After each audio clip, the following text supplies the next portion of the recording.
Last part में हमने देखा कि जैक मास्टर और चार्लेट के साथ अकेडमी पहुंच चुका है, जहां वो डायरेक्टर रोमेल सिमल उन्हें बताता है कि उनका सबसे खास और ट्रस्टेड साथी ब्लूटस असल में टल्कन स्पाई है। जैक ने ब्लूटस को टॉर्चर कर चालाकी से उससे उसका सच उगलवा लिया और उसके मैजिक सर्कल्स को तोड़ उसे अधमरा कर दिया। जैक भी ये जानकर हैरान है कि एक मामूली सा स्पाई ड्रैगन एक्सपेरिमेंट्स के बारे में इतना सब कैसे जानता है। प्रीवियस लाइफ में जैक को भी काफी कठिनाई से इन सभी एक्सपेरिमेंट्स का पता चला था, क्योंकि टल्कन एम्पायर में ये हाईली क्लासिफाइड इंफॉर्मेशन थी। जैक को लगा कि ब्लूटस से अभी और भी जानकारी निकाली जा सकती है और इसीलिए उसने उसे जान से ना मारकर उसे डायरेक्टर के हवाले कर दिया। डायरेक्टर रोमेल को भी अब विश्वास हो गया था कि उनके सामने खड़ा लड़का वो जैक नहीं है जिसे वो अभी तक जानते थे। डायरेक्टर उससे एक्सपेरिमेंट्स के बारे में और पूछते हैं, पर जैक उन्हें सबसे पहले अपनी डील पूरी करने को कहता है। जैक बस एक चीज मांगने आया था, पर ज्यादा हेल्प कर देने की वजह से वो अब दो चीजें चाहता था। वो जानता है कि डायरेक्टर बहुत अमीर है और इसीलिए वो उनसे सबसे पहले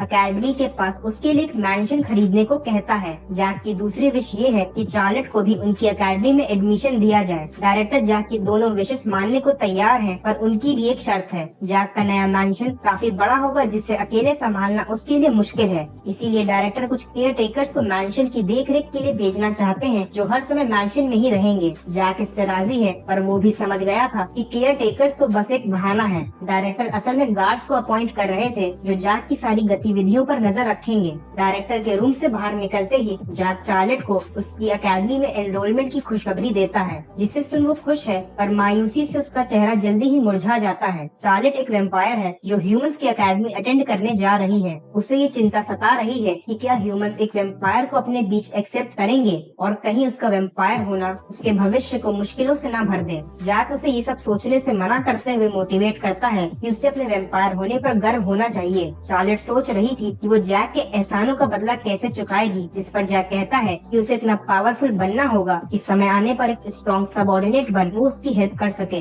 अकेडमी से बाहर जाते वक्त जैक और उसकी मास्टर की नजर किसी पर पड़ी। उन्हें एक हट्टा कट्टा स्वॉर्डमैन दिखा जो बेहद मेहनत कर ट्रेनिंग कर रहा था। जैक वहाँ से जाने लगा, पर मास्टर उस स्वॉर्डमैन में इंटरेस्ट लेने लगी और वो लोग वहीं बैठ उसे ऑब्जर्व करने लगते हैं। जैक को मास्टर की इंटेंशन समझ में नहीं आई, तो वो उस स्वॉर्डमैन की मैना सेंसिटिविटी को मेजर करने लगता है। जैक ने जो एनालाइज किया उसका यकीन करना उसके लिए मुश्किल था। वो स्वॉर्डमैन बस एक सेकंड सर्कल है जिसका पोटेंशियल फोर्थ सर्कल तक ही लिमिटेड है। पर जैक इससे हैरान है कि इतने मीडियोकर टैलेंट में मास्टर दिलचस्पी क्यों दिखा रही है। मास्टर जैक को ध्यान से ऑब्जर्व करने को कहती है, क्योंकि वो कुछ मिस कर रहा था। वो स्वॉर्डमैन काफी थका हुआ है और उसकी बॉडी पर इंजरीज भी हैं। पर सबसे इम्पोर्टेंट बात ये है कि उसका मैना सर्कल एक बार पहले भी टूट चुका है। हम जानते हैं कि टूटे हुए मैना सर्कल को वापस बनाना कितना मुश्किल है। इसे लगभग नामुमकिन माना जाता है, पर उस स्वॉर्डमैन ने अपना टूटा हुआ मैना सर्कल खुद ही बिना किसी की हेल्प के बना लिया था। मास्टर उसकी हार ना मानने की जिद से इम्प्रेस्ड है, पर केवल यही रीजन नहीं था।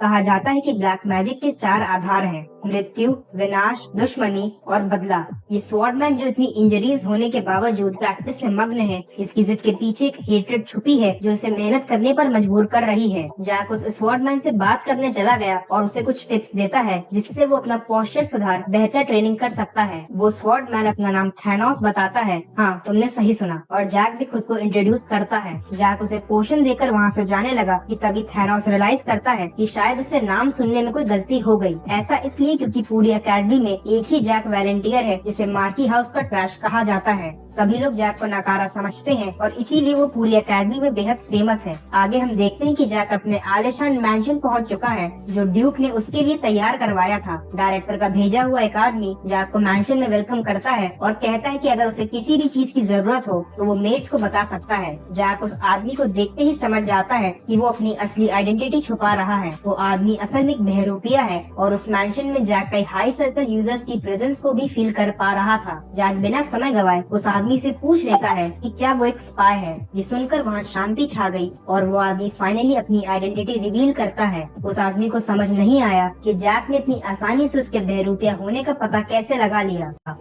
इसी के साथ ये पार्ट ओवर हुआ। वीडियो पसंद आई हो तो लाइक करना, चैनल को सब्सक्राइब करना।